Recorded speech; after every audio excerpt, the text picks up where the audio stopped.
Բարի ողջույն բոլորին, շարունակում ենք թանապուրների շարքը, այսօր կպատրաստենք խարբերդի թանապուր, որի համար անհրաժեշտ է մածուն, սիսեր, կորկոտ, անանուխ կամ դաղց և աղ։ Սկզբից մածունը տեղափոխում ենք կաթսայի մեջ,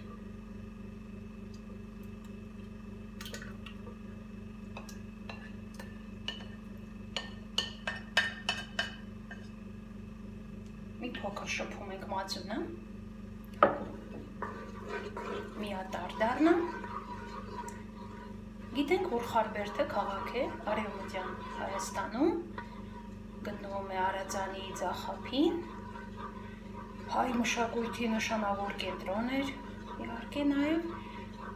խարբերդի խոհանոցին մենք հաճախակի ենք անդրադառնում, մեր էջում պարբերաբար տեղ են գտնում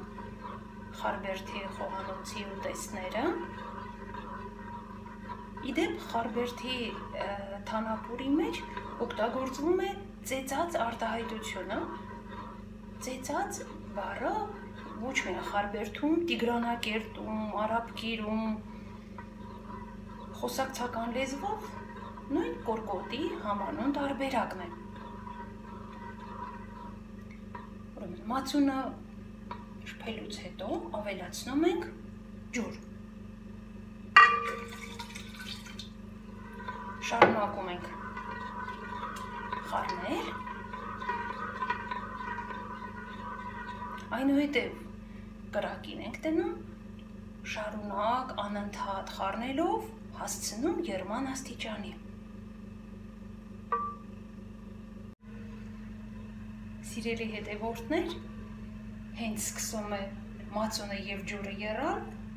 ավելացնում ենք նախապես խաշած սիսերը և կորկոտը,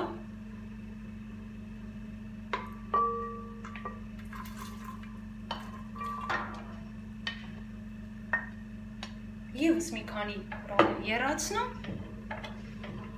աղով համեմում,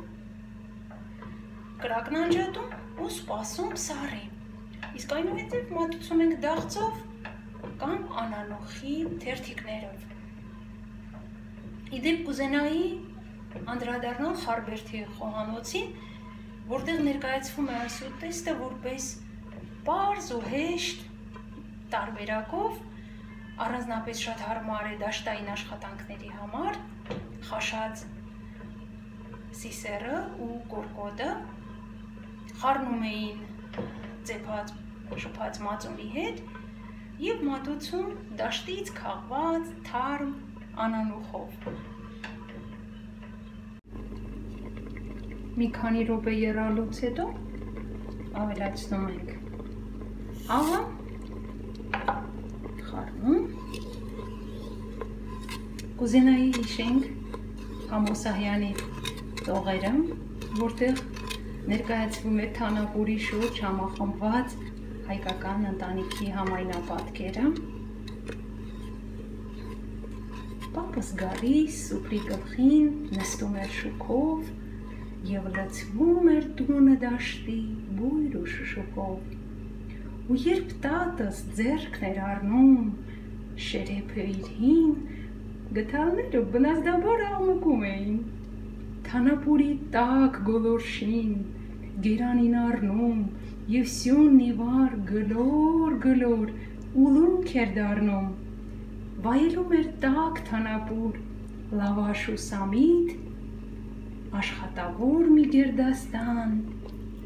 պարզ ու միամիտ։ Ինչքան գեղեցիկ ու բնութագրական գույներով է նկարագրել Սահյանը հայկական օջախի կոլորիտը։ Այսօր այսքանը։ Բարի համտեսում բոլորին։